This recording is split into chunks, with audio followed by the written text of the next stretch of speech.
Bismillahirrahmanirrahim. Assalamualaikum warahmatullahi wabarakatuh. Hamdan wa syukran lillah, salatan wa salaman ala rasulillah wa ba'd. Sebelumnya, perkenalkan nama saya Doa Restu Sulur Melati dengan NIM 200313387. Pada kesempatan ini, insya Allah saya akan mempresentasikan mengenai kasus-kasus penistaan agama yang terjadi di Indonesia. Mata kuliah Pendidikan Kewarganegaraan dengan dosen Bapak Asep Rudiana, SH.MH. Penistaan agama merupakan tindakan penghujatan, penghinaan, atau bahkan ketidaksopanan terhadap tokoh-tokoh suci, artefak agama, adat istiadat, atau bahkan keyakinan suatu agama. Beberapa negara memiliki hukum mengenai tindakan penistaan agama. Pada tahun 2012, hukum terhadap tindakan penistaan agama telah berlaku di 32 negara. Adapun kasus-kasus penistaan agama yang terjadi di Indonesia adalah sebagai berikut. Kasus yang pertama adalah kasus Made Darmawati, seorang dosen perguruan tinggi swasta di Jakarta. Beliau dianggap telah melakukan pelecehan agama Hindu melalui ceramahnya yang diupload oleh channel YouTube Istiqomah TV. Saya pribadi mengimplementasikan, mengasosiasikan bahwa, mohon maaf nih, agama Hindu itu menurut pribadi saya budi akal manusia. Kenapa budi akal manusia? Diakal-akalin gitu Bapak Ibu. Ya, coba. Menurut saya. Yang kedua adalah kasus Ustadz Abdul Somad. Dalam sebuah ceramahnya, UAS mengeluarkan pernyataan yang dinilai menghina umat Kristen. Atas kasus ini, UAS telah dilaporkan ke kepolisian daerah NTT. Karena di salib itu ada jin kafir. Dari mana masuknya jin kafir? Karena ada patung.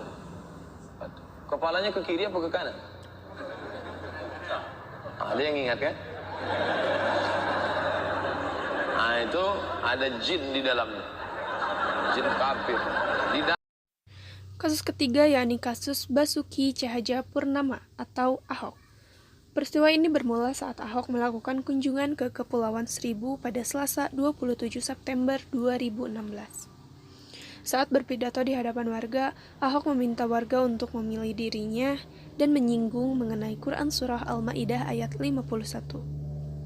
Programnya bubar. Enggak, saya sampai Oktober 2017. Jadi jangan percaya sama orang, kan bisa aja dalam hati kecil Bapak Ibu nggak bisa pilih saya. Ya kan, dibohongin pakai surat Al-Maidah 51 macam-macam itu. Itu kasus yang keempat yakni kasus Joseph Paul Zhang, di mana ia telah menistakan agama Islam melalui konten yang berjudul Puasa Lalim Islam yang diunggah melalui platform YouTube. Videonya cuman kok nanti dikira saya sombong lagi ya kan. Saya udah bikin videonya tantangan loh ini sama si Nandar sama Amil Al-Qodri sama Nik Listian. Yang bisa laporin gua ke polisi gua kasih uang loh.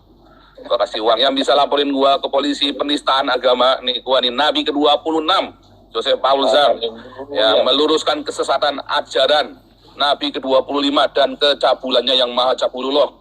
Ya, kalau Anda bisa bikin laporan polisinya atas nama penistaan agama, gua kasih lu 1 laporan 1 juta. Nah itu tadi teman-teman beberapa kasus-kasus penistaan agama yang terjadi di Indonesia. Ternyata banyak sekali kasus penistaan agama yang terjadi di dunia, salah satunya di Indonesia. Padahal Indonesia adalah negara hukum. Begitupun bagi para pelaku penistaan agama, terdapat dasar hukumnya, yakni terdapat dalam Undang-Undang Nomor 1 Tahun 1965 Pasal 1 yang berbunyi, setiap orang dilarang dengan sengaja di muka umum diberitahukan ketentuan atau mengusahakan dukungan umum untuk melakukan penafsiran tentang sesuatu agama yang dianut di Indonesia atau melakukan kegiatan-kegiatan yang membahas kegiatan-kegiatan agama itu. Penafsiran dan kegiatan mana yang menyimpang dari pokok-pokok ajaran dari agama itu. Adapun hukum tentang tindak pidana penistaan agama di dalam peraturan perundang-undangan di Indonesia ada di dalam Kitab Undang-Undang Hukum Pidana KUHP pasal 156A yang berbunyi dipidana dengan pidana penjara selama-lamanya 5 tahun.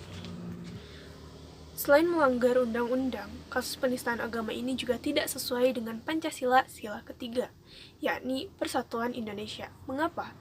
Karena ketika seseorang melakukan ujaran kebencian apalagi terhadap hal yang berhubungan dengan agama, maka itu akan menimbulkan perpecahan umat. Berarti Indonesia akan terpecah belah dan tidak akan ada persatuan di negara Indonesia. Lalu bagaimana sikap kita sebagai umat beragama dalam menghadapi kasus-kasus penistaan agama yang terjadi? Yang pertama, ketika kita mendengar adanya penistaan agama, kita cek dulu beritanya benar atau tidak. Dalam Islam ada istilah tabayun, atau kita meng-cross-check berita yang ada untuk mengetahui kebenarannya. Kedua, ketika kita tahu bahwa berita itu benar, maka serahkan kepada pihak yang berwajib. Biarkan pihak yang berwajib yang mengurusi urusan itu. Yang ketiga adalah tidak menyebarluaskan informasi tersebut. Meskipun informasi tersebut adalah benar, tetapi akan jauh lebih baik jika kita tidak menyebarluaskannya, karena akan menimbulkan perpecahan di antara umat.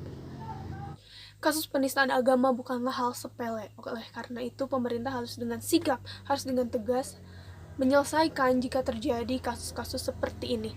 Hal negatif yang mungkin akan terjadi jika permasalahan ini dibiarkan adalah perpecahan antar umat. Dampak negatif lainnya adalah akan mengganggu kerukunan, kedamaian antar kehidupan bermasyarakat. Dalam sebuah hadis dikatakan, al-insanu makhalul khata' wan nisyan, bahwa manusia itu adalah tempatnya salah dan lupa. Manusia bukanlah makhluk yang sempurna. Acap kali kita sebagai manusia melakukan kesalahan, dosa, disengaja ataupun enggak.